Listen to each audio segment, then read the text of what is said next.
To truly get Yubel, to understand the deck, I must place myself in the mentality of the most despicable person on the planet. A German.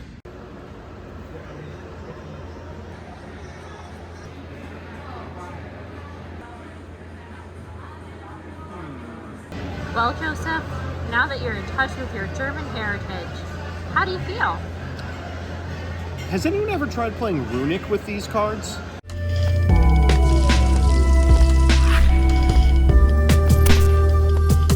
Good afternoon, Jank enthusiasts. I'm MBT, and this is 10-Minute Testing. I know what you all want. You want me to take a look at Jaden's classic deck. We all know the name. It just got a lot better. I'm, of course, talking about Heroes of Non-Binary Representation. Presenting Yubel. Summon Yubel.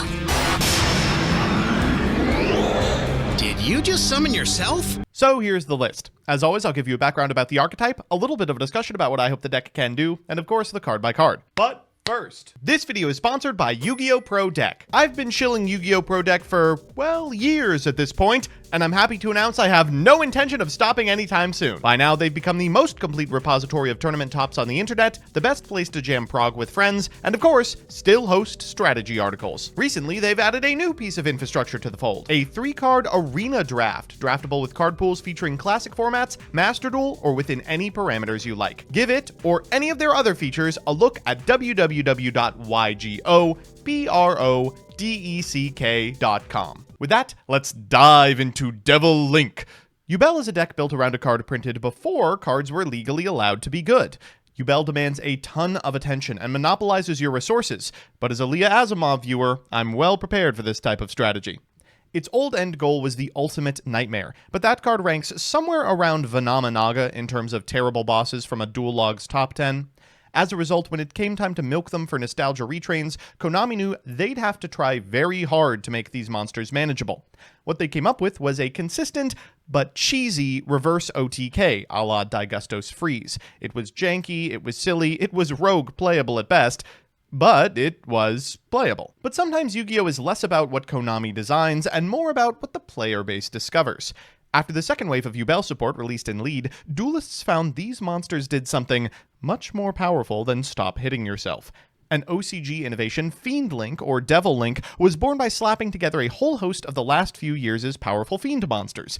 Starters like Dark Beckoning Beast, easily accessible extenders like Sharvara and their payoffs like Rage, and recently released bosses for 10-star monsters like Vaudros have precipitated a powerful strategy that, yes, does occasionally still freeze them out. So with that, let's get into the card by card. We'll begin with the Yubels, 3 copies of Spirit of Yubel, which can't be destroyed by battle, doesn't take any damage from battles involving this card, and if this card is destroyed, you can special summon a Yubel that is banished during your hand, deck, or graveyard. When an opponent's monster declares an attack, you can special this from your hand, and if this card is special summoned, you can add to your hand or set one spell trap from your deck that mentions Yubel. Next up, Yubel. This card can't be destroyed by battle. You don't take battle damage from battles involving this card. If it was attacked by an opponent's monster while in face-up attack position, before damage calc, inflict damage to your opponent equal to that monster's attack, and during your end phase, tribute another monster or destroy this card. When this is destroyed, you can float into Terror Incarnate, our next card, which can't be normal summoned or set and has to be special summoned by Yubel, can't be destroyed by battle, you take no battle damage from battles involving this card, and before damage calc, when this face-up attack position card is attacked by an opponent's monster, inflict damage to your opponent equal to that monster's attack. During your end phase, you destroy all other monsters on the field, and it floats into a card we thankfully are not playing. After that, we've got 1 copy of Sharvara, which is searchable over the course of the combo, 3 Dark Beckoning Beast. When normal summoned, you can add a Uriah, a Haemon, or a Raviel, Lord of Phantasms, or importantly, a card that lists any of those cards from your deck to your hand, except for DBB. You're going to be searching exactly this card, Opening of the Spirit Gates, which when activated adds a card that mentions any of the Sacred Beasts. Once per turn, you can discard a card to special a Fiend monster with 0 attack and defense from your graveyard, and if you control a level 10 monster, you can add a continuous spell from your graveyard to your hand. A ton of incidental synergies just littered on this card. While DBB is on your side of the field, you can once per turn normal summon a Fiend monster with 0 attack and defense in addition to your normal summoner set. This of course applies to DBB, but also to Samsara D. Lotus. This card can be tributed to special Yubel from your deck, and during your opponent's turn, if a monster effect is activated while you control a Yubel monster, you contribute this card, and the activated effect becomes destroy a Yubel monster on the field. During the end phase, if you control a Yubel, and this is in your graveyard, you can add this card to your hand or special summon it, which of course can pay for the end phase maintenance cost of Yubel. Finally, we're playing 2 Gruesome Grave Squirmer. We could be playing 3 of this card. It's really powerful, but a little conditional. It would be the 41st card for sure. If you control a Fiend monster, you can special summon this card from your hand, then you can destroy a Yubel or a monster that mentions it in your monster zone, and it can be banished from the graveyard, especially a Fiend monster with 0 attack and defense from your hand or graveyard, except itself. The new card we got is this, Nightmare Throne. When activated, you can take a Fiend monster with 0 attack or 0 defense from your deck, and either add it to your hand or destroy it from deck. Cool.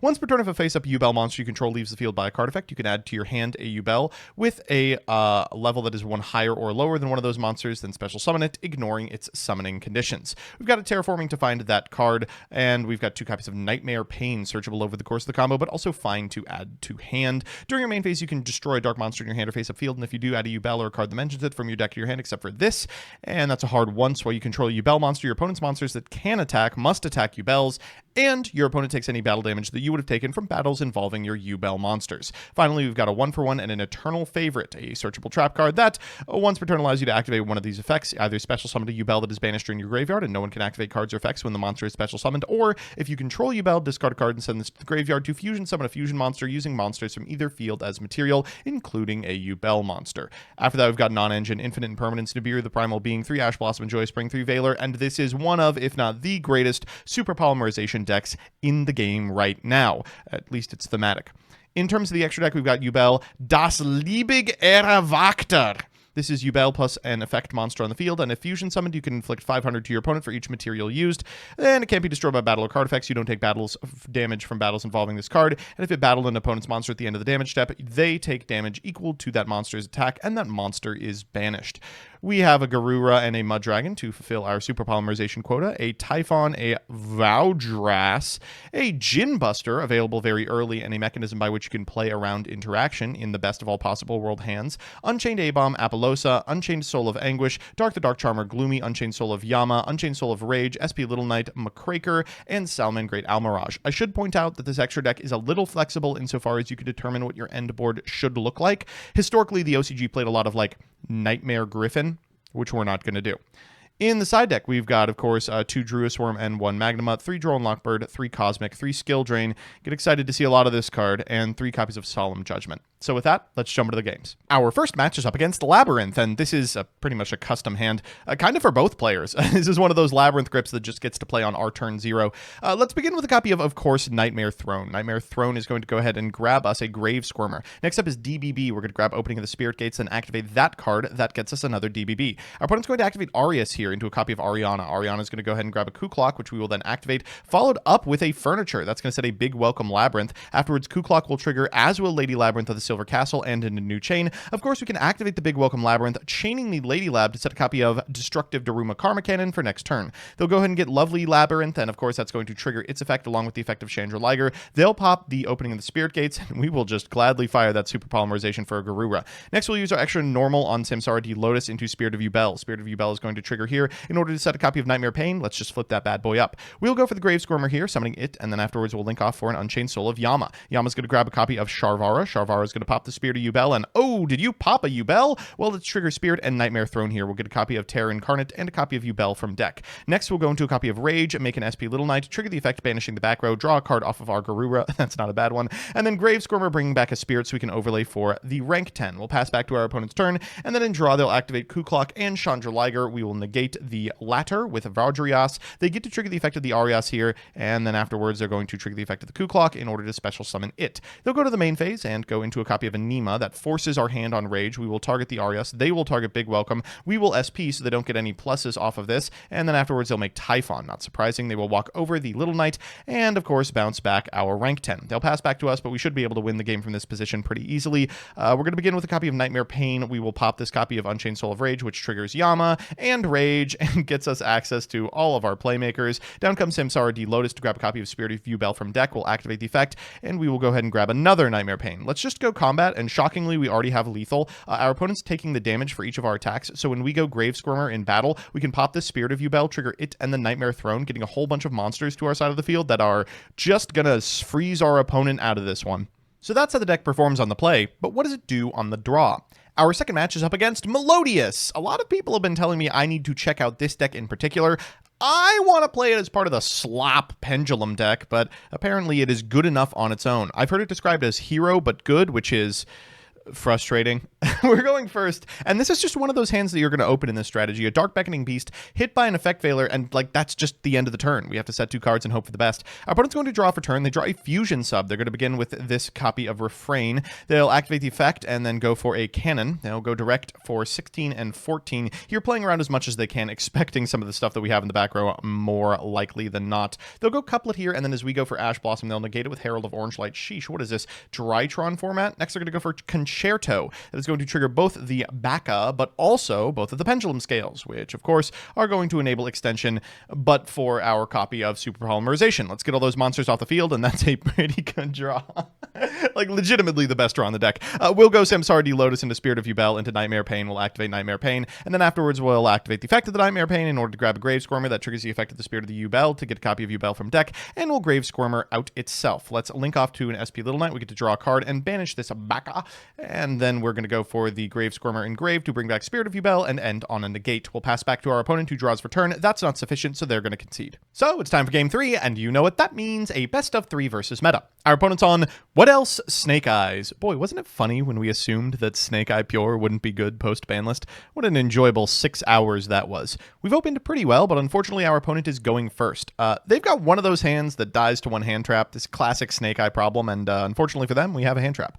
We're going to go for an Infinite Impermanence here. They are going to do the best that they can. That involves going Divine Temple into a copy of Oak, normal summon this copy of Ghost Mourner so they can make an IP Masquerena. Of course, the Oak is going to translate into 2 bodies, which could theoretically be an Apollosa. We will go Dark Beckoning Beast here. They're going to go for the Divine Temple for the Oak, and we will grab a copy of Spirit Gates. So go Oak into this copy of Ash, and I hate to do this to you, Ash effect in order to grab a copy of Poplar. They're going to special summon the Poplar in attack position, then activate the effect of the Poplar for an OSS. We'll go extra normal for a Monkey D Lotus, at which point we're going to fire off a Super Polymerization in response to the IP Masquerena to get a Mud Dragon out. We'll call Dark, and then we'll go for the Lotus in order to go into Spirit of Yubel. Afterwards, we'll go Spirit of Yubel in order to set a copy of Nightmare Pain, and now we're just off to the races. Nightmare Pain, we're going to pop this copy of Spirit of Yubel, and what do you know? That triggers the Spirit of the Yubel, which allows us to get Yubel from deck. Next, we're going to activate Opening the Spirit Gates. We'll grab a DBB, then we will activate the on-field effect in order to pitch the copy of DBB to the graveyard, bring back Spirit of Yubel, and would you believe our opponent's dead here? We'll freeze him twice for 2k, and then we're going to go into Das Lebig Eva Vakter.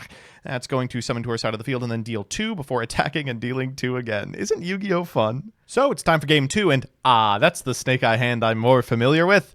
Wanted plus Ash plus 2 pieces of non-engine and a cross out. Not bad. Our hand looks pretty good as well, save for the Terror Incarnate in our opener. It's really only got one way to a Playmaker, but of course if we get to the Playmaker, we'll be fine. That Super Polymerization is staring down our opponent. I guess it's just going to be a question of if they want to play around it or not. We've opened Droll, which is okay against Snake Eyes, but not fantastic. It really has to be like Droll +1 to do anything. Here's our +1. We've got Effect Veiler for the Oak, but they're just going to go ahead and fight over it. I don't really know why. They do have the D-Bell Star, but they are going to be able to get really far as a result. They'll go Diabell Star here. That's going to be able to set an OSS, and of course the OSS can translate later in the turn into a copy of, you guessed it, a Jet Synchron. Okay, they'll trigger the effect of the Flamberge Dragon they sent for the OSS in order to summon 2 monsters. Down comes Masquerena into Promethean Princess, activating its effect for a Flamberge. Flamberge here is going to set the IP Masquerena into a Raging Phoenix, into a Zealantis, and unfortunately this is just an outgrowth of players getting better at Snake Eye. They are playing around Super Poly. We're going to go for the 1-for-1 into a copy of Squirmer here, and I think we just have to go Typhon. That'll force the Promethean Princess from the graveyard, which is nice, and give us potential targets for a Super Polymerization, but they've gone +5 in the process. So how are we going to be able to capitalize off that with, like, a Garura? The answer, of course, is we're not, and we'll just scoop them up. So it's time for that all-important Game 3, and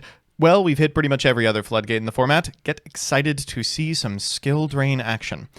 We're going to begin with a copy of Samsara D Lotus that is going to grab us a Spirit of Yubel. We'll trigger the effect of the Spirit of Yubel and get hit with an Infinite Impermanence. Okay, we can Grave Squirmer here. That summons it and pops the targeted monster, at which point we're going to be able to set a copy of Pain. And next we'll Spirit of Yubel to get a Yubel from deck. After that, we're going to go into a Yama and trigger the effect of the Yama in order to grab a Sharvara. That's going to really decrease the value our opponent can get off the Veiler. We're going to go for the Sharvara here, popping the Spirit of Yubel, then activating Spirit of Yubel in order to get a Yubel, and making an Unchained Soul of Rage, flipping Nightmare Pain, activating the effect, popping the Spirit in hand, triggering the Spirit of Yubel, grabbing a Yubel, and walking face first into a big rock. Okay, well, let's set 2 and pass. Our opponent's going to draw for turn. That's not a bad one. They're going to activate OSS in order to grab an Ash, activate the effect of the Ash, and here we go. Skill drain time, folks. Afterwards, our opponent's going to go ahead and make Typhon, then go to the battle phase, at which point we will Eternal Favorite in order to summon. We will bring out the Spirit of Yubel. Our opponent will take 2,900, and we'll trigger the effect of the Spirit of the Yubel and the effect of the Yama. I was just hoping they didn't know what they were doing, and as soon as I see the thrust, I'm like, oh god, they can read. Okay, down comes Harpy's Feather Duster, and Typhon, of course, can then trade for one of our monsters. We will activate Effect Failure to ensure that doesn't happen, walking straight into a Talents. They'll draw 2 and pass turn. 2 pretty bad ones there. We're going to go ahead and normal summon Samsara D Lotus. That gets eaten with an effect failure, so we'll just make Dark go to the battle phase. Attack into the Typhon, trigger the effect of the Dark in order to grab a copy of Grave Squirmer. Attack with the Yubel, trigger the effect of the Yubel and the effect of the Grave Squirmer, summoning it, and then popping the Spirit of the Yubel, which of course floats into a Yubel. Then in main phase 2, we'll make an SP Little Knight and the effect of the Grave Squirmer to bring back Spirit of Yubel using the effect of the Spirit of the Yubel in order to get the second copy of Nightmare Pain. We'll activate Pain here, Pain effect, in order to pop Spirit of Yubel for a Lotus, then activate Spirit of Yubel to bring back Yubel, go to the end phase, trigger the effect of the Lotus in Graveyard, summon it, and pay the maintenance cost for one of these 2 Yubels. We'll pass back to our opponent, who draws for turn a Crossy. They'll go for OSS, putting back the Snash for a Snash, and then normal summoning the Snash. We will go SP here, targeting the Snash and herself. That's going to get it off the field. And they're going to go get a Poplar. Activate the Poplar effect. We will chain the effect of the Lotus. Okay, that's one problem solved. We'll trigger the effect of the Yubel for a Terror Incarnate, and our opponent will go to the end phase, bringing back everything. We draw for turn. Let's go ahead and normal summon a copy of Lotus. They'll Veiler it. We will chain the effect of the SP Little Knight, because this turn we are actually role-playing 2006. We'll set 1 card, go to the battle phase, deal 29 to our opponent, then go to the end phase, resolve the effect of the Terror Incarnate, and eat the field. Our opponent draws for turn. That's kind of a stinker. They're going to normal summon a copy of Snake Eye Poplar. We, of course, have the skill drain for it. Pretty fortuitous draw off the top of the deck. They'll go into Anima, trigger the effect of the Poplar, then Anima Crash into Terror Incarnate, which is funny, but doesn't do anything. They'll pass turn here, and we should be able to wrap it up. We draw for turn, a Solemn Judgment. We're going to begin by activating Samsara D Lotus in order to grab Spirit of Yubel, and we'll make a copy of Unchained Abomination. Let's get over for 3k and wrap this one up. So we're back with the deck, and alright, I guess I'm going to have to actually care about this strategy. Let's do the pros and cons. First, the pros. 1, the new support is huge for the deck. Nightmare Throne gives the deck everything it could ever want. It's a Rhoda, it's an extender, it gives the deck a fairly impressive 1-card combo. Gruesome Grave Squirmer is a generic extender for the deck that unbricks hands by summoning Yubels from the hand or grave. The new rank 10 is a great end board piece. You end on Rage into SP, backed up with a negate. You destroy a card on the field. Nightmare Pain is a huge threat to many decks. They're forced to attack into a Yubel they can't destroy. They take the damage that forces game states where your opponent has no out. This card forces your opponent to just play into an inevitable situation where you're backing up Nightmare Pain with hand traps and they get left with a suboptimal board. They take a ton of damage. They have nothing on the crackback. 2, the deck can also play into Shifter. Spirit of Yubel doesn't need to be sent to the graveyard, and both it and Nightmare Throne can revive Yubels from your banishment, so you aren't completely stunned out of your game plan by it. And 3, of course, the deck has one of the greatest super poly targets in the history of time. The Loving Defender Forever being a looming threat going second means your opponent pretty much has to respect your ability to get Yubel on field the entire game, or else they're going to lose their whole board. And the cons. 1, hand traps. The new addition to the staple hand trap lineup, Ghost Ogre, is getting more popular, and it is devastating for this deck. If they can remove Nightmare Pain easily while also denying you the combo potential from it, sometimes your turn just ends. The deck is also fairly hurt by Droll, your 1-card combo, and some of your worse hands are going to lose access to Squirmer, which is very detrimental, and being unable to search a follow-up card is pain. Speaking of pain, 2. To top it off, Nightmare Pain does not win the game against Tenpai. Tenpai just gets to use Vorpgate to break your board, which makes it a bit of an awkward matchup where you have to save certain resources in scenarios where you wouldn't otherwise. And 3, it's a little bricky. I mean, you're a deck that's playing like 6 Yubels. Some hands are going to get rough to get going if you've got spirits in your grip.